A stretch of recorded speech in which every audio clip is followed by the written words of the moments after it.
Hi, ഇന്ന് വെറും 3 carrot കൊണ്ട് അടിപൊളി ഹെൽത്തിയും യമ്മിയും സ്വീറ്റി ആയിട്ടുള്ള ഒരു പലഹാരം തയ്യാറാക്കിയാലോ. അതിനായിട്ട് 3 ക്യാരറ്റ് ചെറുതായിട്ട് തൊലിയൊക്കെ കളഞ്ഞ് കഴുകി കട്ട് ചെയ്തതിന് ശേഷം കുക്കറിലൊന്ന് വേവിച്ചെടുക്കാം. അത് വെന്ത് വന്നിട്ടുണ്ട്. ഇനി ആ അടിച്ചെടുത്ത വെള്ളവും കൂടെ ചേർത്ത് മിക്സിയിലൊന്ന് അടിച്ചെടുക്കാം. തരിയില്ലാതെ അടിച്ചെടുക്കണേ. നല്ല പേസ്റ്റ് രൂപത്തിൽ അങ്ങനെ അടിച്ചെടുത്തിട്ടുണ്ട്. ഇനി 3 സ്പൂണ് കോൺഫ്ലവർ എടുത്തിട്ടുണ്ട്. അത് ആവശ്യത്തിന് വെള്ളവും ചേർത്ത് നല്ല പേസ്റ്റ് രൂപത്തിലാക്കിയെടുക്കാം. അപ്പോൾ ഇതുപോലെ കുറുക്കി എടുത്തിട്ടുണ്ട്.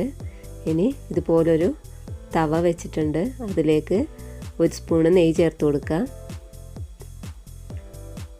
നെയ്യ് ചൂടായതിന് ശേഷം നേരത്തെ അരച്ച് വെച്ച ക്യാരറ്റിൻ്റെ മിക്സ് ഇതിലേക്ക് ചേർത്ത് കൊടുക്കുക. എന്നിട്ട് ഒന്ന് ഇളക്കി യോജിപ്പിക്കാം.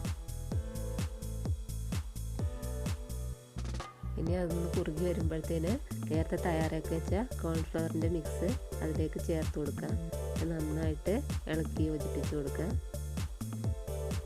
അപ്പോൾ ഇത് നന്നായിട്ട് കുറുകി വരുന്നുണ്ട്. ഇനി അതിലേക്ക് കാ കപ്പ് പഞ്ചസാര പൊടിച്ചത് ഏലക്കായും കൂടെ ചേർത്ത് പൊടിച്ചത് ചേർത്ത് കൊടുക്കുക. ഇനി അത് നന്നായിട്ട് ഇളക്കി യോജിപ്പിച്ചെടുക്കുക.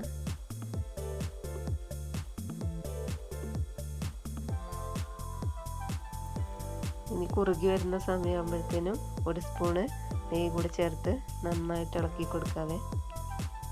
കളറൊന്നും ചേർക്കേണ്ട ആവശ്യമില്ല. ക്യാരറ്റിൻ്റെ കളറൊക്കെ ഉള്ളതുകൊണ്ട് നല്ല ഇതുണ്ട്.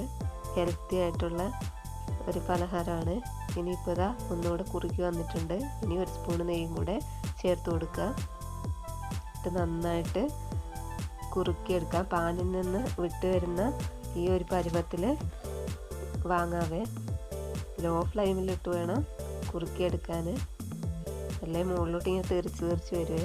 ഇനിയിപ്പം ഒരു കേക്ക് ടിന്ന് എടുത്തിട്ടുണ്ട്. കേക്ക് ടിന്നിൽ നെയ്യ് തടവിയതിന് ശേഷം നേരത്തെ തയ്യാറാക്കിയതിനകത്ത് അല്പം നട്ട്സും കൂടെ ചേർത്ത് നന്നായിട്ട് ഇളക്കി യോജിപ്പിച്ച് കൊടുക്കാം.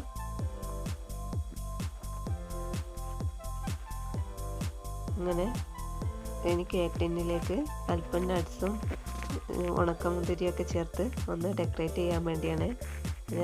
അതിന് ശേഷം നേരത്തെ തയ്യാറാക്കി വെച്ച മിക്സ് അതിലേക്ക് ഒഴിച്ചു കൊടുക്കാം. വെറും 3 സ്പൂണ് നെയ്യും 3 ക്യാരറ്റും കാ കപ്പ് പഞ്ചസാരയും പിന്നെ കോൺഫ്ലവർ 3 സ്പൂണും മാത്രം മതി ഹെൽത്തി ആയിട്ടുള്ള പലഹാരം തയ്യാറാക്കാൻ. ഇനി മുകളിലായിട്ട് നട്ട്സും മുന്തിരിയും കൂടെ ഇട്ട് കൊടുക്കാം. അങ്ങനെ അടിപൊളി മധുര പലഹാരം തയ്യാറായിട്ടുണ്ട്. ഹൽവയൊക്കെ പോലെ തന്നെ ആണ്. അടിപൊളിയാണ് കഴിക്കാൻ. ഞാനിതാ സെറ്റായി വന്നിട്ടുണ്ട്. തണുത്തിട്ടുണ്ട്. അരമണിക്കൂർ വേണേ. അരമണിക്കൂറിന് ശേഷമാണ് ഇപ്പോൾ ഇതാ തണുത്ത് വന്നിട്ടുണ്ട്. കാണാൻ പോലെ തന്നെ കഴിക്കാനും അടിപൊളിയാണ്. നല്ല സോഫ്റ്റ് ആയിട്ടുണ്ട്. ഞാൻ കട്ട് ചെയ്തെടുക്കാം. പെട്ടെന്ന് തയ്യാറാക്കാൻ പറ്റുന്നതാണ്.